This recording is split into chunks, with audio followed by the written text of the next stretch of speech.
Hello, everybody. I'm Kimo Hussey, and this is my very good friend Mike Chock. Hello, hello. We're so excited to share these ukulele with you today.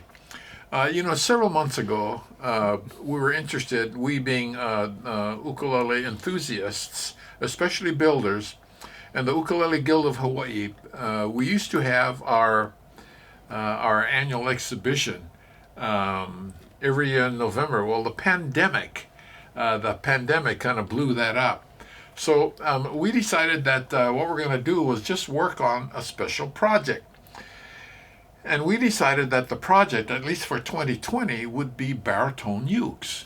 Why? Just because you don't hear too much about baritone ukes, and so we decided to add one more thing with regard to baritone ukes, and that's to call them low and mellow ukes, because generally in ukulele the preferred sound is high and bright, and there's absolutely nothing wrong with that. So we thought it would be wonderful to have a project, or to start a project that would feature low and mellow or baritone ukes. So I had talked to Mike and some other people about this project, and one of the things I told them all is, just don't make a regular baritone uke. Do something different. And so what we want to do today is to introduce you to Mike Chock's contribution to this project, and you can tell just by looking at these ukes the reason why we call these ukes the odd couple. So, Mike, first of all, tell us why you decided to build two ukes instead of one. I like to build in duos. I think there's so many variations in whatever you do in an ukulele that to isolate a variable is almost impossible to do. So it's easier to make two ukuleles where you can change your variables and have a chance of hearing what they sound like. So Great. in this case, I get two pukas on this guy, you got one puka on that guy. Well, you know what? Let's use that as a means of sharing the ukuleles, because normally when we share an ukulele, it's just one ukulele. Yeah. But we say, okay, this is the body design, and this is where I put a sound hole, and let's do that. We'll let you do that because you built these. But as you do that, we'll do them in stereo, and you Cool. you can point out the differences. Yeah. So I guess the first thing was this being 2020, year 2020, and the typical baritone scale is 20. It's pretty apropos that we do a baritone in 2020. So the first thing on these guys is I extended the scale to keep it about 3 inches plus or minus difference between tenor, which is 17, baritone, which is 20, Right. and now the long neck, which is 23. Right. So I tried to keep that, and I wanted to, more importantly, come out with a bridge placement that was where I wanted to be in the dimension of my ukulele. So if you notice that this is the tenor, because it's a smaller body, the bridge goes in just about the base of the lower bout. As opposed to? Where you have your baritone, where I can move it up more toward the center, the sweet spot of the lower bout, just because this body is bigger than this body. So we have the same soundboard top, which is red, flame redwood, but the difference being is just the same scale with a different body dimension, just changes the location. So you get to play with whatever the sweet spot you want. Yeah. So that was the first thing I wanted to do. And then the second, I wanted to make sure that we can get 24 frets to the scale, so I can get 2 octaves versus just one and so much more. Yeah. Is this a 24th fret? Yeah. Oh, cool. It's a lot of frets, It's a lot of frets. which means that's a lot of sound. it's a lot of And, sound. and for the player, that means range Yes. is extended, which is a wonderful thing. So to get a comfortable where you can get a finger on it and get a note, the scale has to get longer, or the fret spacing would be too small, on a Yeah. shorter scale. But one of the things for the player, with regard to scale, is I think, because I'm not too sure about the mechanics of building, but one of the things about a longer scale is that it produces more sound when you hold chords up around the 10th or up around the 9th or 10th fret. yeah. For example, just listen to this. I can go here, and then here, and then here, and all the time I'm getting great sound. Yes. And it's all because of the scale. And then from here, if I go here, this chord is 1 octave above this. Very same chord, 1 octave. And listen to the fullness of sound as I move up the fretboard. Wonderful. Still can hear it. So one of the theories for a longer neck or a longer scale is that it will create more tension for the string, so that it'll pull more, and it should be louder because you have more tension and length. Yeah. Right. Can you do that, Ian? Okay, I want to do the same thing on this one, because one of the differences between this ukulele that Mike is holding and this one is Mike is holding up, playing a high D, Yes. again, and this uke has a low D. So this uke sounds like this as opposed to differences in sound. Especially for the players. One of the things we're always looking for is variety in sound, especially sound that we have some control over. One of the things that we're accustomed to is the sound between a low G and a high G instrument. But once we get that sound, that's what we have. The whole time, unless you change the strings. So one of the things about this scale length is that it produces different kinds of sounds. Yeah, exactly. So, and that's the other reason where, if you notice on both ukulele, the odd couple has no sound hole puka in the soundboard, because slowly I've been experimenting to actually keep the soundboard as a driving oscillator, vibrating. It's hard to create waves of sound with a puka in your driving force. So without it, I can drive the whole top, and the sound really doesn't really care where it wants to come out, as long as it can come out. Mine just has one puka. You just have one on that, and then I have 2 on this. But the sound still can get out there. You can hear it. And it's because there's more room at the top for the top to vibrate. Right. So it's like I'm fanning like this. So I got all the air. If you put a sound hole in the fan, then I don't drive as much air. Yeah. So one of the things that builders can do to address their own creativity is assuming that we're gonna keep this without a hole in it. Is one of the things they can do is determine where they want the sound hole to be. Correct. Yeah. That's great. And get plenty of places around the whole perimeter. You know. I'm amazed that mine only has 1, and yours has 2. There you go. Hear the difference in sound? It's wonderful. Okay, keep going, buddy. You're in a roll. Okay, so mostly when I take these, I'm experimenting with different things. It's not as obvious, but for me, this is a laminated maple neck, meaning I cut the shape and I laminate them this way. That way, I'm creating kind of a mini box beam, so I have more structural strength, and I can get away without a truss rod on such a long scale. Again, you're just playing with different techniques to see what you can get away with or not. You know? Right.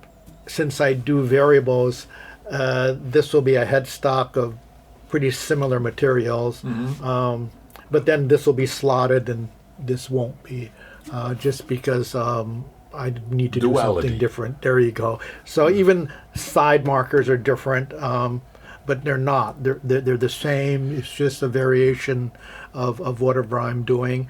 It's carried out into the oval sound hole. Yeah. With And before, these little funny planets. sorry, before we leave the strings, Yeah. one of the things duality-wise that you've done is to use different tuners, Yes.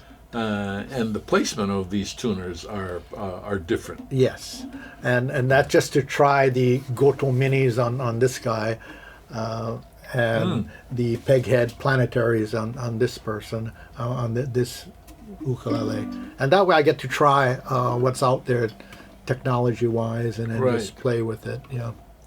Let me ask you a question about playability action.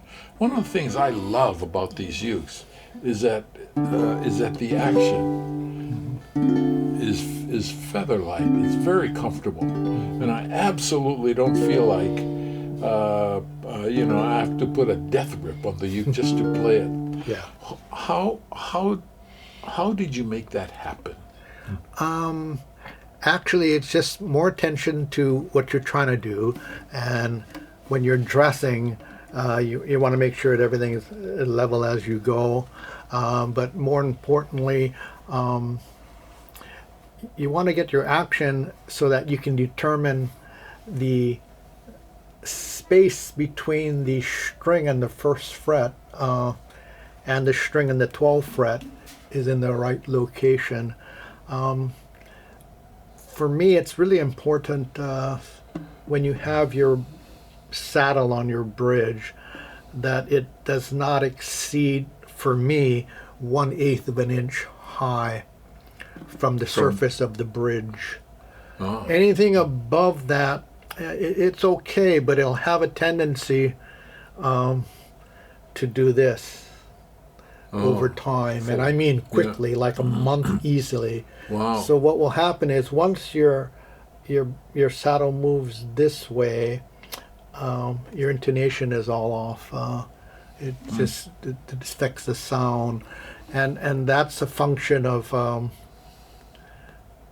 bridge height to fingerboard height, and you've got to get that correct before but if you that adjust. should happen Yes. on a person's uke, it's something that can be fixed. Yes.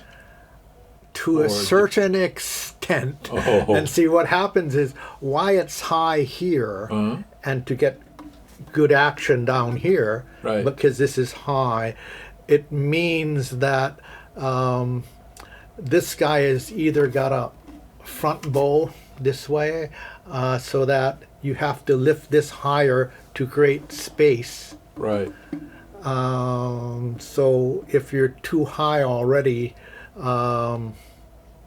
you can't do anything but shave the top and maybe add a whole new veneer on top to build up. Yeah. The other way you could do it with, if you're you can lower it, but or you can make your saddle deeper, the groove, and then lower it. But that's sad to say it's really common among a lot of even custom builders. Right. This is not addressed, and it's too high, and it'll just move over. I'd like to point out, especially for you, one other thing. You mentioned duality, which in this situation means that if you're going to make two of the same thing, make them different wherever you can. Yes. I want to point out, and Mike, I want you to tell us about this back and how you came up with all of this in relationship to that one, which was to emphasize simplicity and just the wood. Yes. Right. This one first. Tell us about this design. Okay, so this particular piece is a really nice core, which is very curly. But on these two ukuleles, I tried to change the heel shape. This is a traditional Oh, I didn't notice that. bullet shape. Yeah. This is what I call the Keppa square heel. A friend of mine's name is Keppa, and he liked square, so we're gonna do a square heel and see what happens. But I decided I'd like to cap it with a piece of ebony and outline it with red purfling, and then inlay these funny sections. It's kind of cool.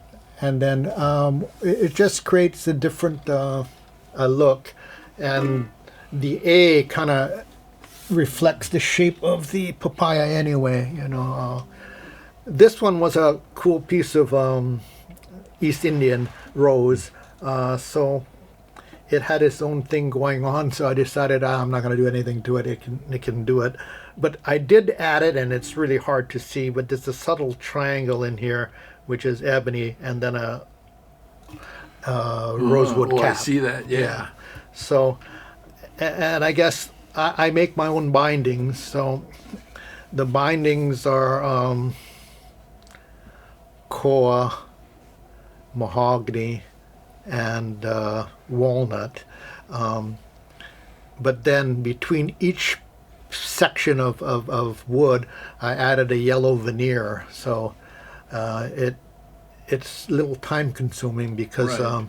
I got to put like maybe 24 pieces of veneer for every 12 pieces of Right. of mixed wood, so I can cut them up and do this number on it. But that's the fun of playing around. Great. Let's focus on sound Sure. for a little bit, because I think sound is one of the most important things about The Odd Couple. Can you tell us about sound and what you had in mind when you built these two instruments? Well, I guess I'm still an avid Kasha Schneider builder, meaning the insides of my soundboard is braced to the theories of Dr. Kasha and the late Richard Schneider, and it's an asymmetrical pattern that actually looks kind of like this, You were saying it inside on my back. I have an archer's bow that actually crosses over, creates an X. That's, Yeah, looks like the LA airport. I think. yeah, and each lamination. I mean, it's 14 laminations to get the bow. Wow. But I follow it because Dr. Kasha was going for a clarity of sound that when you hit a note, it would just ring C as C, as clean as it could, Very nice. without getting too much overtone, So Yeah. I kind of follow that system, and I like the result. It has a nice long sustain to it, Sustain's and it incredible. can just hold. Yeah. And like I said, these are just fool around fluorocarbons. It'll change when we actually put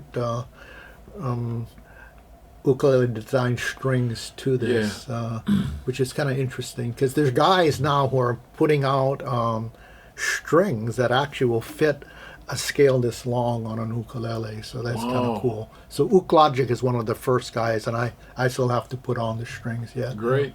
One of the things about some baritones, not all, and you've managed to get around this all, but some baritones, when you play chords around the first, second, or even third fret, sometimes they sound a little bit muddy. Yeah. Because muddy and lowness are not the same thing. No. Yeah. So how did you get around that? Was that something you did consciously? I think it's Kasha's system of how he braces.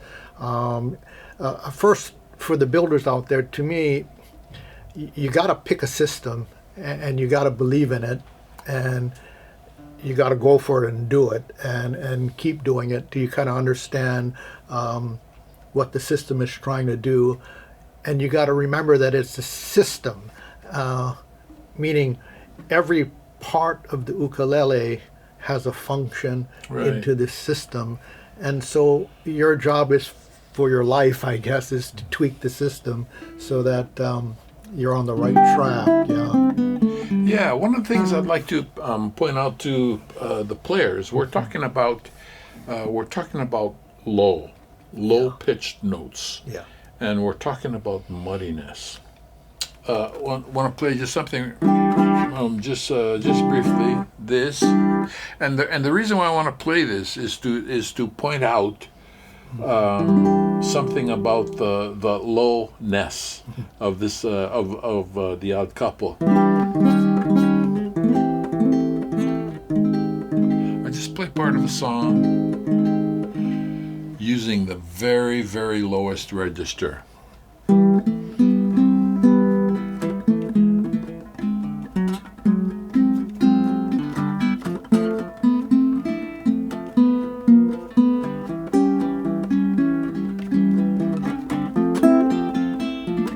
And all of that is on the first, second, and third fret. So one of the incredibly wonderful things about this ukulele is that if I can get that much definition from the first, second, or third fret, look at the possibilities of range that I can get because of the scale length.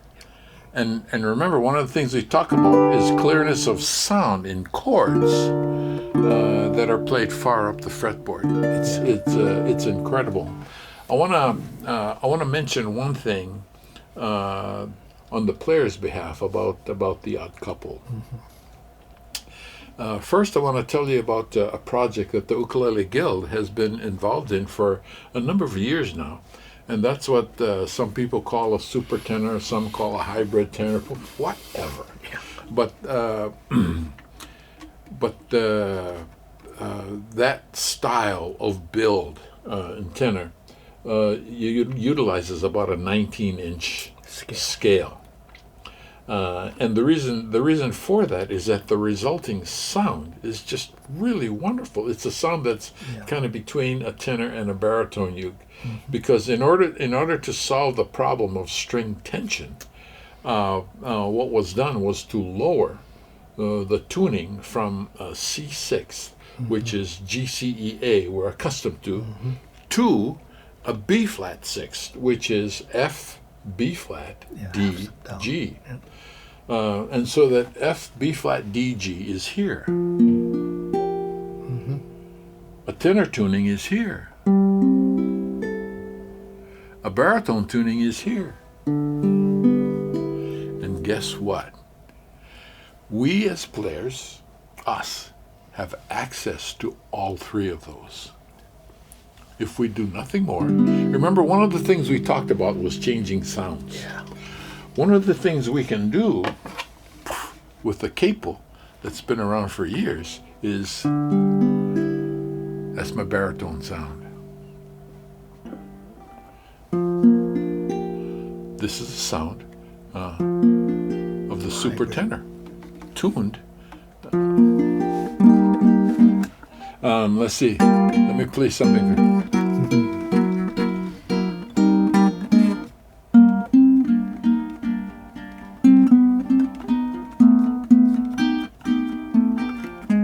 Then I can take that, and now I have a full-size, regular tenor ukulele.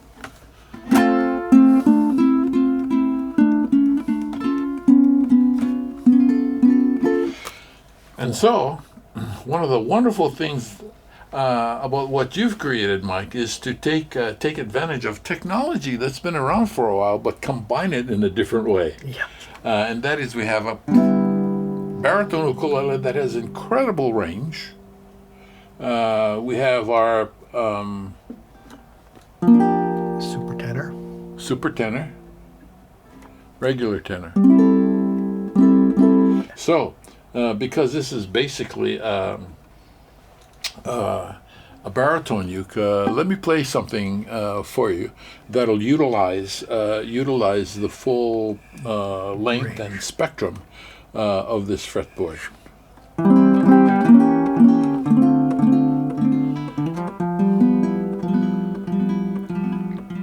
First on this part of the fretboard.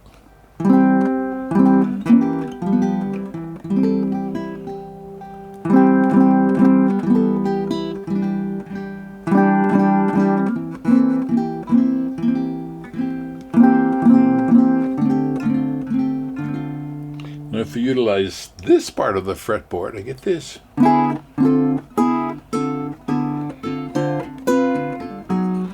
Same song. Now if I utilize this part of the fretboard, same song.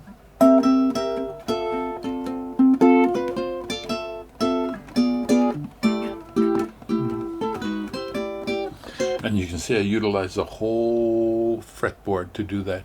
Range is the key. We have range not only in the baritone, but we have range. We can change this to a hybrid tenor or a regular tenor. And instead of using a capo, if we don't want to use the capo, we can just use a finger for the capo. So let me put 3 parts of this fretboard together for you to play out.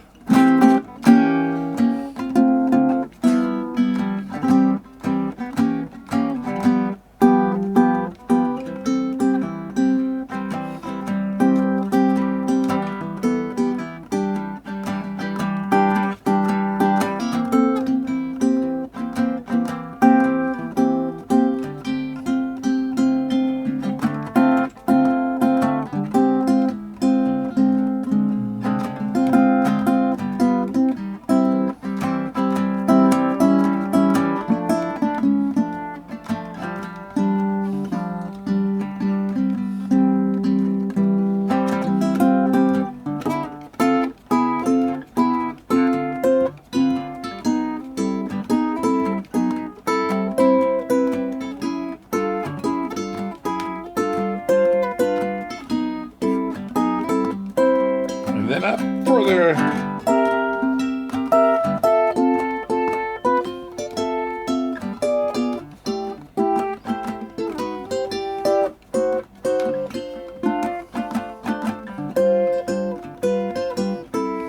And on and on and on. The Odd Couple, built by Chock.